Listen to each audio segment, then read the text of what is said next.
नमस्कार। उम्मीद है आप लोग स्वस्थ और प्रसन्न होंगे। भारतीय जनता पार्टी की प्रधान सेवक साहब की सरकार को लेकर आजकल तरह तरह की चर्चाएं चल रही हैं। खैर, वो तो कोई भी सरकार हो, चर्चा चलती ही रहती है। अब थोड़ा सा देखा जाए कि ऐसा क्यों हो रहा है। मतलब एक चीज़ों को एक तरीके से जो भारतीय जनता पार्टी सरकार को लेकर के जो नकारात्मक चर्चाएं शुरू हो गई हैं, इस पे थोड़ी चर्चा आज करते हैं। दरअसल देखा जाए तो राहुल गांधी की भारत जोड़ो यात्रा और अडानी का जो पूरा भंडाफोड़ हुआ, वो दोनों घटनाएं भारतीय जनता पार्टी के शासन में गेम चेंजर साबित हुई। इन दोनों के पहले एक छवि सी बनी हुई थी कि अपने प्रधान सेवक साहब बहुत ईमानदार है और न खाऊंगा न खाने दूंगा के मुहावरे पर अमल करते हैं, जो उन्होंने कहा, कई बार कहा। अडानी कांड से जो भंडा फूटा, उससे साबित हो गया कि अपने प्रधान सेवक साहब की कथनी और करनी में फर्क है। एक जैसे कहा जाता है ना, एक ऑरा बना रहता है। वो कोई कहे कुछ, लेकिन वो अडानी कांड के बाद से प्रधान सेवक को वो ऑरा कि ये बहुत ईमानदार है, वो ऑरा हट गया। कोई कहे चाहे कुछ ना, पब्लिकली चाहे कुछ न कहे, लेकिन आम जनता तक नीचे ये बात पहुंच गई कि कहीं न कहीं दाल में काला है। और जो भारत जोड़ो यात्रा निकली राहुल गांधी की, उसने भी एक बद्ध धारणा को ये व्यक्ति नकारा है, एकदम से जड़मूल से हटा दिया। इन दोनों ही, जैसा मैंने कहा कि दोनों घटनाएं गेम चेंजर थी। इन दोनों ही घटनाओं का नतीजा जो था वो कुछ ही समय बाद कर्नाटक चुनाव के रूप में सामने आया। प्रधान सेवक साहब, जैसे उनकी आदत है, वो प्रधान सेवक बाद में है, संघ के प्रचारक पहले हैं। तो इसमें कोई शक नहीं, अच्छी बात है। अगर कोई व्यक्ति अपने पितृ संगठन को लेकर के निष्ठा रखता है तो इसमें कोई बुरी बात नहीं है। प्रधान सेवक साहब पहले संघ के प्रचारक हैं, बाद में कुछ और है, इस बात को वो मानते भी हैं और उनकी कथनी करनी से दिखाई भी देता है। प्रधानमंत्रित्व के कर्तव्य को नंबर 2 पे रखते हैं, संघ के प्रचारक के कर्तव्य को नंबर 1 पे रखते हैं। तो उसी प्रचारक के कर्तव्य के तौर पर उन्होंने कर्नाटक चुनाव में पूरी निष्ठा और पूरी ताकत अपनी झोंक दी।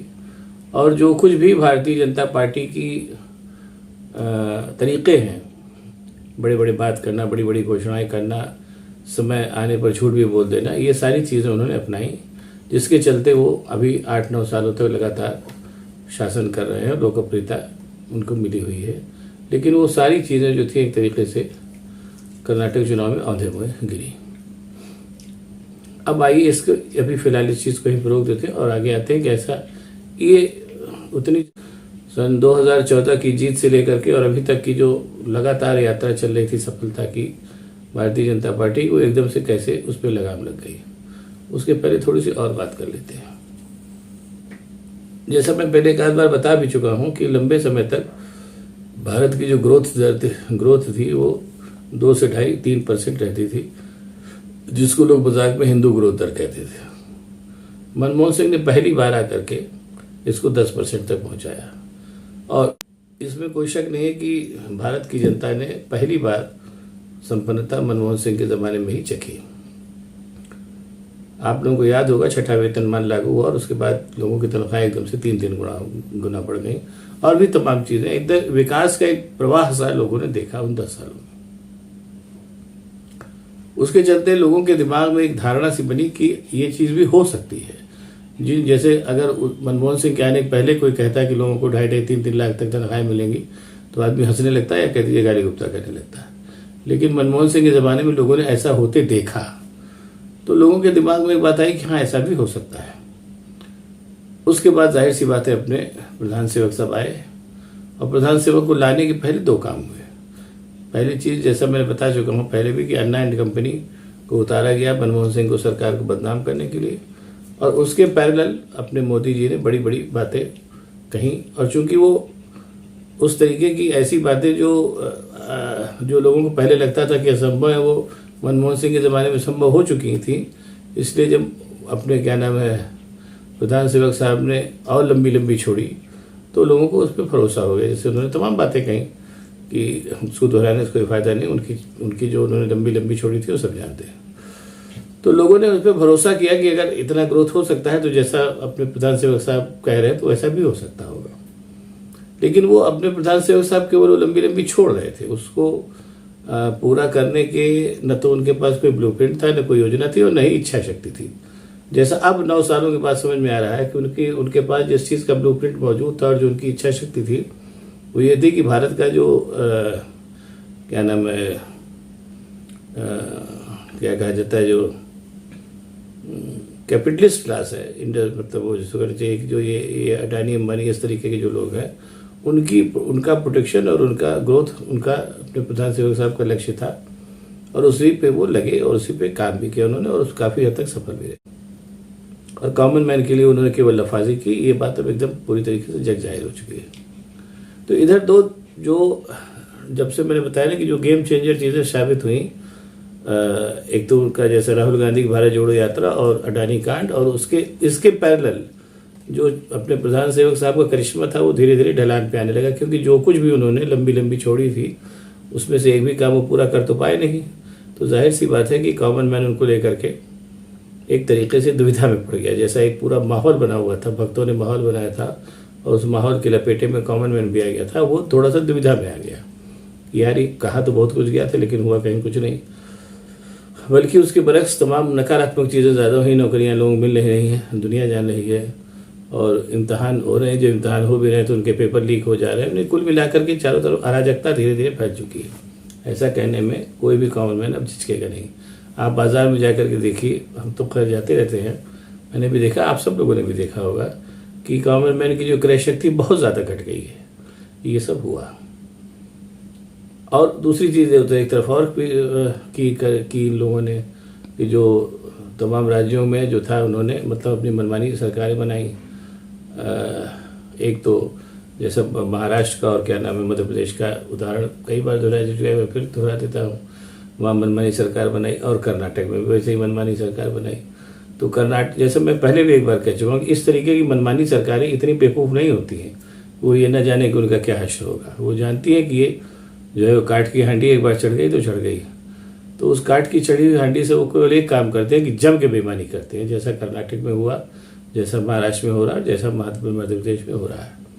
तो कर्नाटक का तो मामला सामने आ गया, 40% की सरकार चली गई। महाराष्ट्र और मध्य प्रदेश का भी मामला सामने आएगा कुछ ही दिन बाद। अब ऐसे में कुल मिला के देखा जाए तो सिनेरियो ये बनता नजर आ रहा है कि भारतीय जनता पार्टी की सरकार जो है अपने दिन धीरे धीरे पूरे कर रही है, और उसकी जो क्रेडिबिलिटी थी, जो साया झूठ बोल करके और गलत बयानी करके बनाई गई थी, वो धीरे धीरे उसमें काफ़ी दरार आ गई है। हालांकि भाजपा का जो परसेप्शन है वो हमेशा, मैंने पहले भी कहा है कि जब भी आती है तो ये आके इस परसेप्शन के साथ आती है, तो ये परसेप्शन फैलाया जाता है कि अब हम आ गए हैं भारतीय जनता पार्टी और अब हम रही रहेंगे और कोई नहीं आएगा। और कई मौक़ों पर तो अपने प्रधान सेवक साहब भी कह चुके हैं कि हमको कांग्रेस मुक्त भारत चाहिए। हालांकि वो कांग्रेस मुक्त तो नहीं कर पाए बेचारे, मेहनत उन्होंने बहुत की। और अपने नड्डा साहब उनसे भी 2 कदम आगे निकली, उन्होंने कहा कि हमको पूरा विपक्ष मुक्त भारत चाहिए, न कांग्रेस हो न क्षेत्रीय पार्टियाँ हों। तो खैर चलो भाई, मुँह उनका है जायजो का है। लेकिन फिलहाल होता ये दिख रहा है कि भारतीय जनता पार्टी लगातार सिकुड़ती जा रही है, और आज की तारीख में उसके पास अजय दुर्ग केवल 2 हैं, एक गुजरात और एक उत्तर प्रदेश। उत्तर प्रदेश के बारे में भी मेरा ये मानना है कि ठीक है, क्योंकि मीडिया सच्चाई दिखाता नहीं, मुख्य धारा के मीडिया, बाकी तो लोग दिखा ही रहे हैं। जैसे पिछले चुनाव में अखिलेश को 44 सीटें मिली, इस चुनाव में करीब 125 मिली, तो कहीं ना कहीं अखिलेश यादव का ग्राफ तो बढ़ ही रहा है। और वैसे भी अपने योगी जी जो है वो अब पूरी तरीके से मायावती बनने की राह पे चल पड़े हैं। वो प्रधानमंत्री बनने की लालसा में उत्तर प्रदेश से अपनी ज़मीन खोते जा रहे हैं। हालांकि उनका कहना है कि वो अपराधी मुक्त उत्तर प्रदेश बना रहे हैं, पता नहीं कितना बनेगा, भगवान जाने, मुझे नहीं मालूम। लेकिन अपराधी मुक्त उत्तर प्रदेश तो जब बनेगा, लेकिन उसके वो जो एक तरीके से इस तरीके का माहौल बना हुआ, उसमें छोटी छोटी चीज़ें उनके हाथ से निकलती जा रही हैं। जैसे फॉर एग्जांपल मैं एक ही बात बताऊंगा कि उत्तर प्रदेश में बिजली की हालत बहुत खस्ता है, न गाँवों में बिजली आ रही है न शहरों में आ रही है। औसत सप्लाई 10 से 15 घंटे की है, दैट्स ऑल। इसी तरीके से और भी तमाम चीज़ें होंगी नीचे ज़मीनी स्तर पर जो लोगों को नहीं दिखाई दे रही, दिखाई देती है अगर खबरें सामने आती है, खबरें सामने आती नहीं है। तो अपने योगी जी भी पूरी तरीके से जो है वो चापलूस अफसरों और ऐसे नेताओं की भीड़ में घिर चुके हैं जो उनको प्रधानमंत्री बनने का सपना दिखा रहे हैं। प्रधानमंत्री बनने के सपने के चक्कर में कहीं उत्तर प्रदेश भी हाथ से न निकल जाए, मुझे तो यही दिखाई दे रहा है। बहरहाल जो होगा देखा जाएगा। तो ऐसे में जो पूरा सिनेरियो जो दिख रहा है वो ये है कि चीज़ें भारतीय जनता पार्टी के हाथ से धीरे धीरे खिसकती जा रही हैं। और बहरहाल 2024 का चुनाव भी नज़दीक है, देखिए क्या होता है। अब अगर और हाँ, एक बात और कहनी पड़ेगी, अगर मान लीजिए भारतीय जनता पार्टी चुनाव जीत भी जाती है तो इतना कहने मुझे कोई संकोच नहीं है कि इतना मतलब क्लियर कट मेजॉरिटी उनको नहीं मिलेगी, उससे बहुत कम सीटें आएंगी। अगर सीटें बहुत कम आती हैं, जैसा दो स्कूल हैं, एक तो कह रहे हैं कि वो बहुत सिमट जाएंगे और एक कह रहा है कि वो सिमटेंगे तो नहीं लेकिन सामान्य बहुमत के आसपास आएंगे। मेरा भी ये मानना है कि सामान्य बहुमत ही मान के चलिए, सिमट भी सकते हैं लेकिन चलो सामान्य बहुमत की बात अभी मान लेते हैं। तो ऐसे में अपने प्रधान सेवक साहब कम से कम तीसरा विस्तार तो नहीं पाएंगे। वैसे देखिए क्या होता है, अभी समय बहुत बाकी है, लेकिन अभी इतना भी समय नहीं है, बहुत जल्दी ही चीज़ें सामने आने लगेंगी। अब अगर आपको वीडियो पसंद आया तो इसको शेयर करिए, लाइक करिए और मेरे चैनल को सब्सक्राइब करिए। बहुत बहुत धन्यवाद, नमस्कार।